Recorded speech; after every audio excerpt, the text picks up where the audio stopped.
Call the Committee of Student Life to order. I call on Vice Chancellor Denise Maybank to give her report. Vice Chancellor. Good evening, everyone. I'm honored to be here on this month of women. Women's History Month is an important time of the year, and the theme for this CUNY Women's Conference Week is CUNY Women Leading and Mobilizing Our Communities. And this week has featured a variety of activities exhibiting just that reality, that the women of CUNY mobilize and lead our communities. Dr. Maya Angelou has a quote that says, "There is no greater agony than bearing an untold story inside you."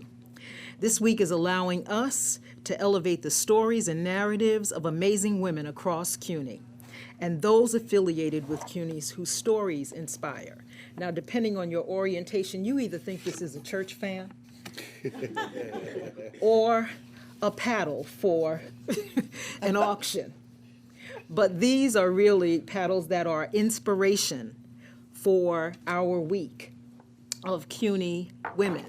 And so this one says, remember, every pro was first an amateur. Start your dream now. And this one, results happen over time, not overnight. Work hard, stay consistent, and be patient. And so those are admonitions and reminders to you about all that we do and what happens. The other thing that I want to draw to your attention is that on Wednesday, this week, the Student Women's Leadership Conference is being held from 9:30 to 2 at the Graduate Center, and the student panel at 10 a.m. is being facilitated by our own trustee, Salamatu Dumbuya. As a part of this week, the Central Office of Student Affairs coordinated a Central Office donation drive supporting CUNY Women's Conference Week, and donations were packaged today to create mental health and women's health kits and donated to selected nonprofit organizations. These special events are dedicated to giving back to our community and making a difference in the lives of those who need it most. Donations were collected at all CUNY Central Office locations, Hudson Street, 41st Street, 42nd Street, and 57th Street, and yielded a really nice set of items. Together, we are able to create a positive impact that extends beyond the walls of our offices. The CUNY BMLI Legislative Breakfast was held on February 7th, and that particular partnership was done in conjunction with Medgar Evers College, Black Male Initiative Development and Empowerment Center. The annual legislative breakfast was an event that brought together influential voices, community leaders, and policymakers to discuss pressing issues and advocate for positive changes in our communities. Mark Morial, the president and CEO of the National Urban League, and Kevin Riley, council member representing New York City's 12th District, served as the morning's distinguished speakers, providing powerful insight, expertise, and commitment to community welfare. The event's success extended beyond the uplifting remarks as participants engaged in networking opportunities, fostering connections that will hopefully lead to collaborative efforts in the future. Special thanks goes to CUNY BMI Program Director Andre Brereton and his team at Medgar Evers for their invaluable assistance in making the breakfast event possible. Their dedication and support were pivotal in ensuring the event's success. I acknowledge two members of the Student Life team, and that is Ahmed Osman, who is Director of Residence Life and Leadership Programs, who was selected to receive the NASPA Outstanding Contribution to Student Leadership Program Award. He was honored during a awards reception held at the 2004 NASPA conference on Monday, March 11th in Seattle, and served as a panelist in a discussion of making leadership programming relevant for today's students. Dr. Cynthia Carvajal, Director of Undocumented and Immigrant Student Programs, offered a workshop on newly established resources for undocumented immigrant students attempting to access higher education and health care. During the CUNY Inclusion, Diversity, Equity, and Access Conference. The workshop was titled Post-Pandemic, Understanding Immigration Student Status and Accessing Higher Education and Health Equity. I'm going to stop there because we have a set of students and some information about our women's centers that we're going to do as a combined presentation, and I want to make sure that we have time to do that this evening.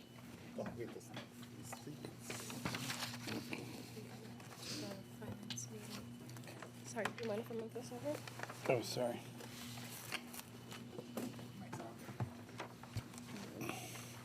Sarah, would you need this? I'll come back. The information. Okay. Come back. All right. They're right off the screen. Okay. She wants to provide a Yeah. report. Trustee, Vice Chancellor, do you want to introduce them, or? Yeah. I'd like to excuse myself. Well, before you do, if I can indulge everyone, before you leave, we have quorum right now. I know you have to get to class, but I'm going to move on. I've skipped over an action item. I'd like to move the approval of the minutes from the meeting, January 22nd? Yep, January 22nd, 2024.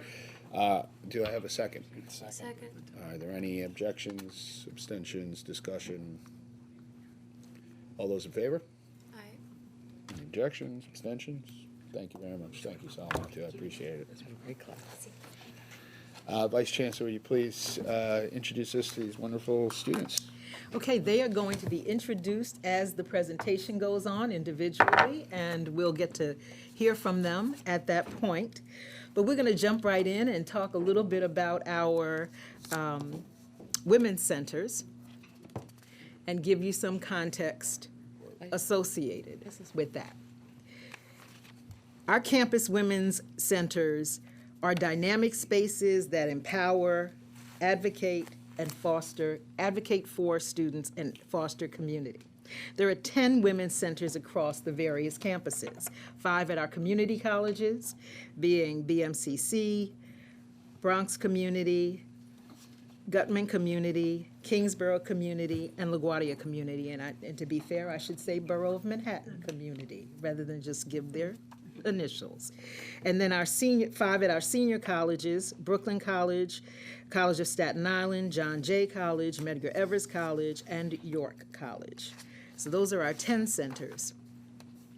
The newest center opened in 2019 at Bronx Community College, and the funding for these programs and services come through a variety of sources that are tax levy, student activity fees, and grants that the directors seek out.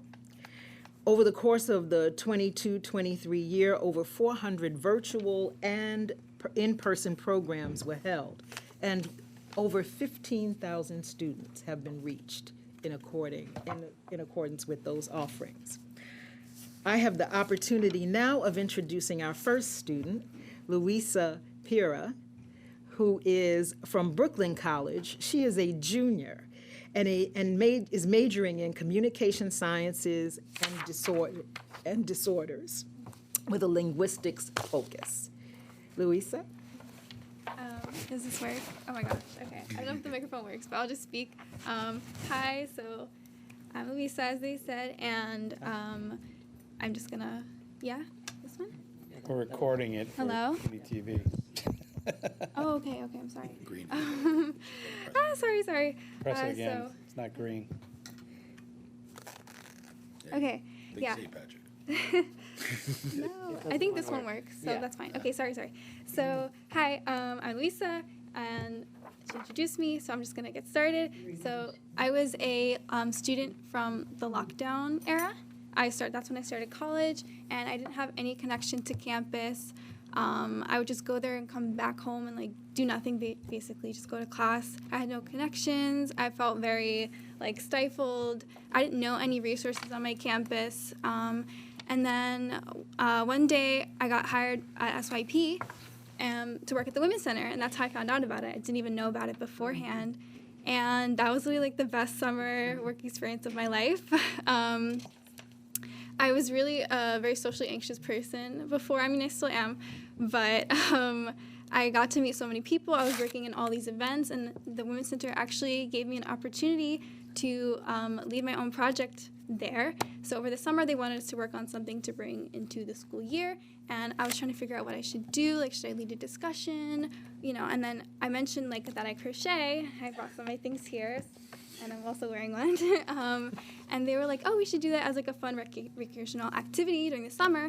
And then eventually that led into me creating a workshop that we've been doing ever since fall 2022.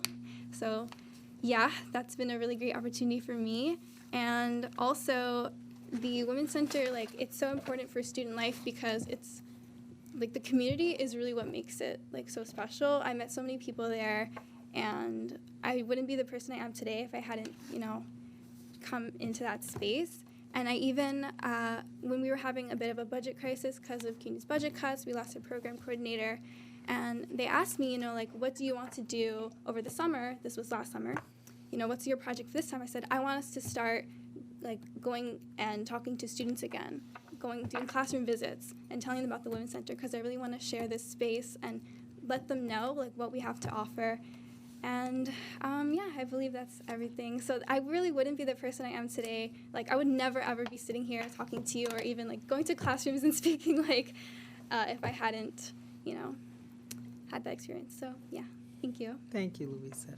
I now turn it over to Zena Richardson, who is the person who coordinates the directors and the programs across the university. So Zena? Thank you, Vice Chancellor. And thank you to the board members that are here, and thank you for the few minutes that we have to present. I think we have a slide. I thought I moved it. So some of the areas that are very important to the Women's Centers, we're calling them the primary areas, are the educational leadership, development, advocacy, and activism. And really in leadership development, it's probably the most rewarding work of the centers. This is really an opportunity for students to develop what they want to see, feel, and hear. I like to relate it to that. Healthy lifestyles, nutritional workshops, sexual and reproductive health is also a very high and encouraging area that is really starting to gain a lot more momentum.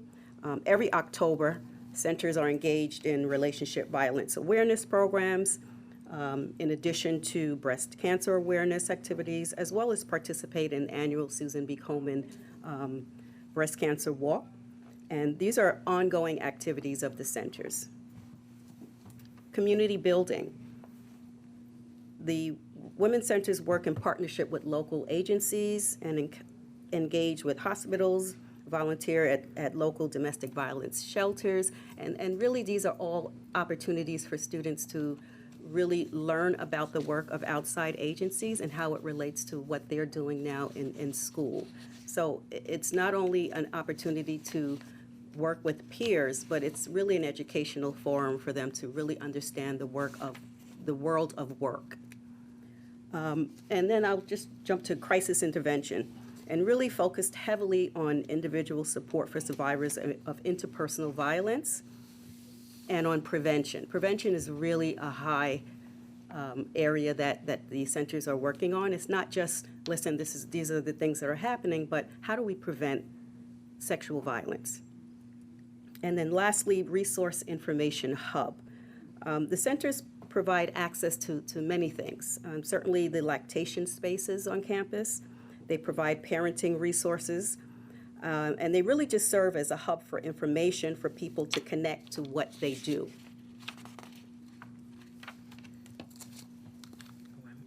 I should just give this up so you can have it. Okay. So you want to introduce her? So now we'll hear from our young lady from Medgar Evers College, Eternity Council, who is a junior and majoring in psychology. Hello, everyone. Hi. I'll start with my first interaction with the Women's Center. I went into the Women's Center for a completely different thing.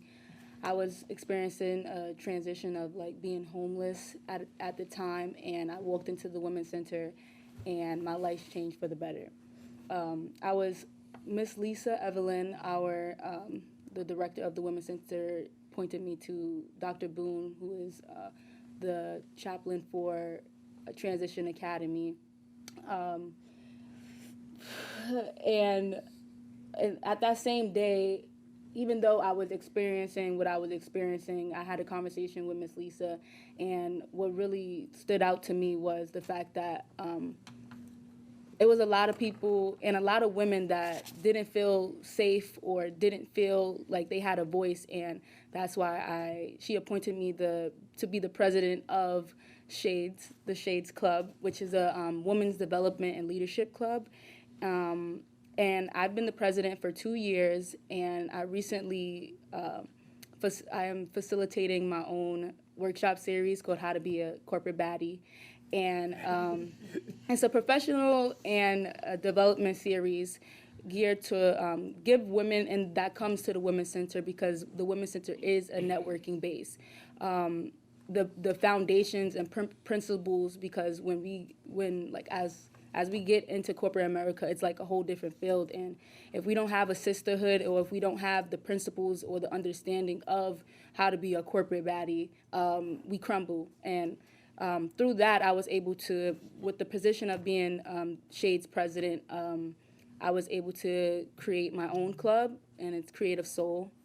It's that little octopus up there.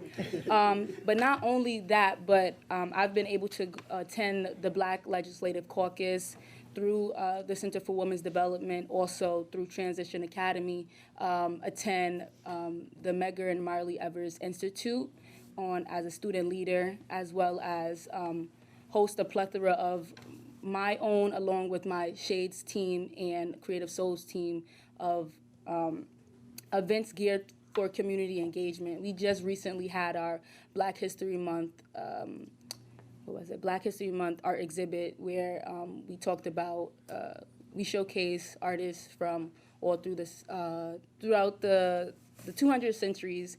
And yes, I've also been associated with CCIF, the CUNY Initiative Fund, on the board through Transition Academy, as well as the Center for Women's Development. And I would just say, like, it's an honor to even be able to be a student leader through the Women's Center and through Medgar Evers, because if not, where would I be? But yes. Thank you. I'm going to ask you, is Shades an acronym for something? Yes, Shades is an acronym for Sisters Having a Definite Excellent Strategy. It was founded in 2006. Yes. Thank you. And I also would like to recognize Lisa Evelyn, the Assistant Director, is here with us supporting Eternity. Thank you, Lisa.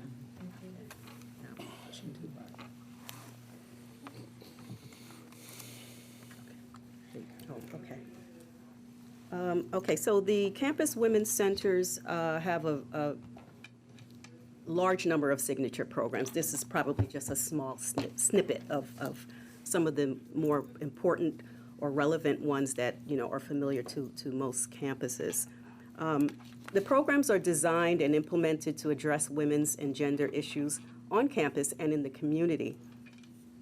And while the centers organize many of the events, they also collaborate with student organizations, academic and student affairs, and the surrounding communities, all to raise awareness and aid in the success and career readiness of our students.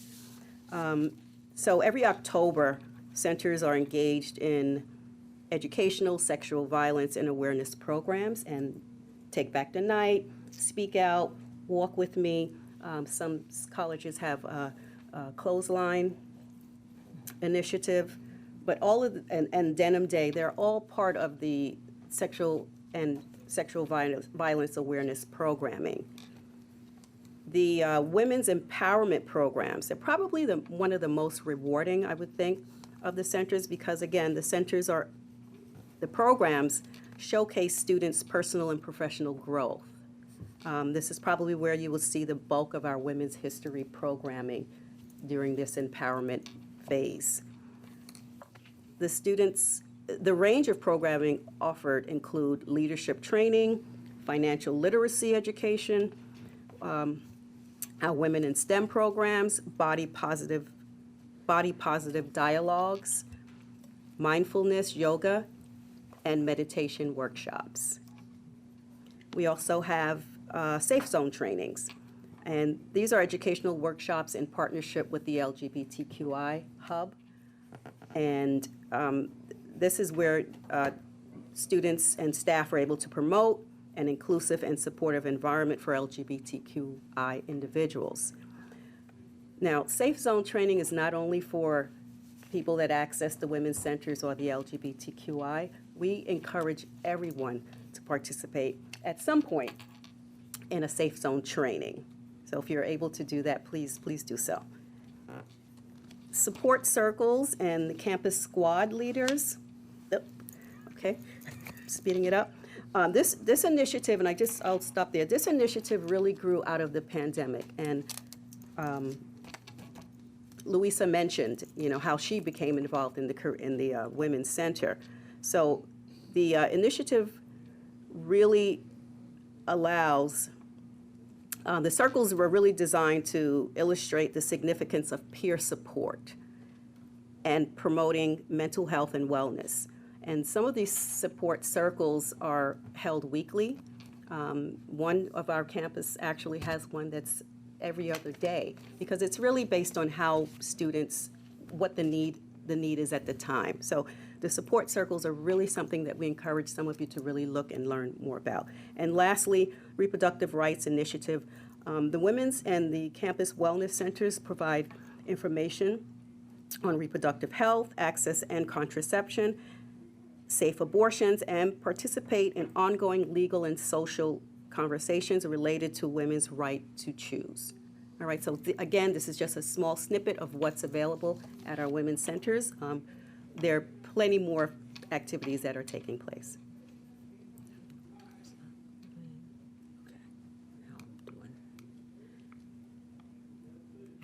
Okay, come on. I'm trying to get to Aaliyah. Okay. You want to introduce her?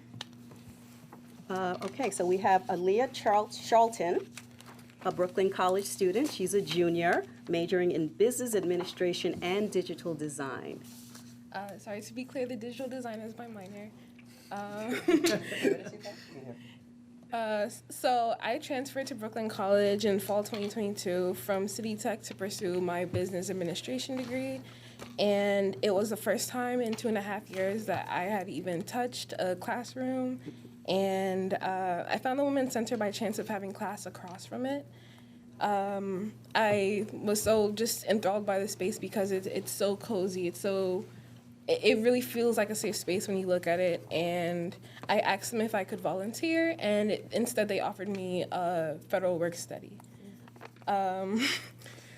The staff were so busy and hardworking, and I saw a chance to lighten their load and a chance for me to shine when I asked them if I could design event flyers. Designing flyers for the Women's Center became a new art medium for me because I had previously lost my passion for drawing and painting in the pandemic, although they were hobbies that I enjoyed as an adolescent. Then the Women's Center gave me the opportunity to develop leadership skills by becoming president of the Women's History Month Committee last year to current. Being able to discuss and plan meaningful and important events also helped develop teamworking skills and professional skills. The Women's Center has been a huge support to students like me who sometimes deal with food insecurity and other resources like menstrual products and disposable contraception. The Women's Center has become vital to my commuter school life because it is a place to share ideas, to study, to do assignments, to get homework help, to print, to eat, to sleep, to even pick up a hobby. Louisa, she's the crochet instructor, and she's taught me how to crochet, and since then I've been doing it all the time. I'm making a pair of socks for my niece.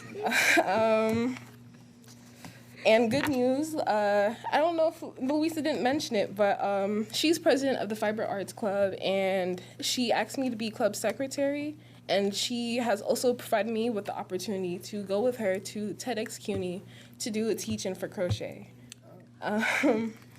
I'd like to mention that the Women's Center has impacted my career choice. It is the reason why I chose digital design as my minor.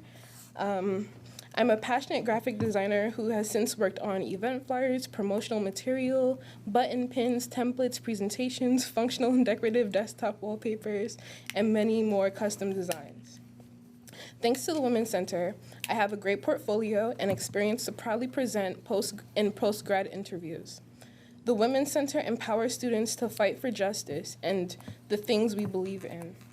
The Women's Center empowers students by hosting powerful lectures and workshops in a time where reproductive health care freedom has become uncertain, and as we are forced to watch and participate in the genocide of innocent civilians in Gaza.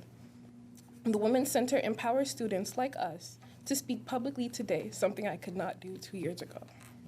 And lastly, I would like to implore you all to consider advocating to put full-time professional staff in all CUNY Women's Centers. Yeah. Imagine the development of students like this on a much larger scale. Thank you. I want to thank all three of you for coming and speaking to us today. I'm sitting here, but our chair is actually living legend, and Lena Clark, and she's watching you now. And as you can see, between Ann and Tawanda and Glenda and Vice Chancellor and Wendy, the provost, we're women keep us online. So just say thank you on behalf of men everywhere. And I really do appreciate this aspect of this committee is hearing directly from the students, my favorite part. So thank you, Vice Chancellor, for bringing them in, but thank you for actually coming and speaking to us about it. And we're gonna follow up with you about how we can work together. Thank you for having me. I want to say thank you to the students who came as well. They are amazing young women who are just showing out and showing us how it gets done. And the fact that they have the confidence that they have, acknowledging that they didn't start there, I think is what's really important. And so I want to give you a quote from Simone Biles that says, "Don't wait until you've reached your goal to be proud of yourself. Be proud of every step you take toward reaching that goal." And this is one step along that way, because you admit that this is hard for you, but you did it. And I want to acknowledge that and say thank you to all of you. So. Okay. Seeing no further business before the committee, make sure that I didn't mess anything up. With no more items on the agenda, I'll move to adjourn the meeting. Do I have a second? So moved. Are there all those in favor? Any objections? Any abstentions? Denise?